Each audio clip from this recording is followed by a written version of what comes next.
قطر کے اندر ہونے والے فٹ بال ورلڈ کپ کی افتتاحی تقریب میں جس معذور قاری نے قرآن مجید کی تلاوت کی ان کا نام غانم المفتاح ہے۔ ان کی عمر 20 سال ہے۔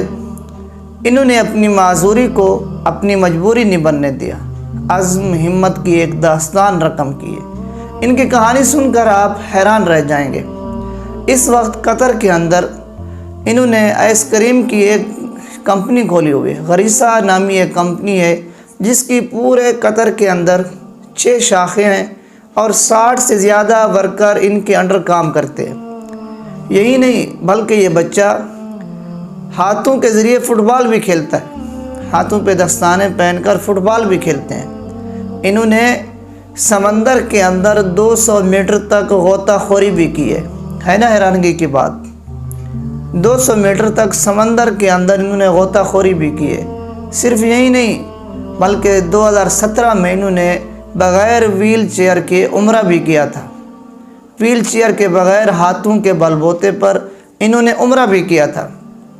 انہوں نے اپنے خاندان کی مدد سے ایک فاؤنڈیشن کھولی ہوئی ہے جو پوری دنیا کے معذور افراد کو مفت ویل چیئر فراہم کرتی ہے۔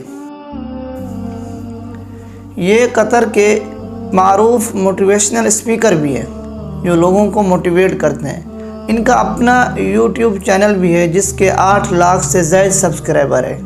اس بچے نے اپنی معذوری کو آڑے نہیں آنے دیا بلکہ محنت کی، دنیا کو بتایا کہ اگر انسان کے اندر ہمت، جذبہ، جوش ہو تو انسان کچھ بھی کر سکتا ہے۔ ابتدائی طور پر اس بچے کے ریڑھ کا نچلے والا حصہ نشو و نما نہ پا سکا جس سے یہ معذور ہو گئے۔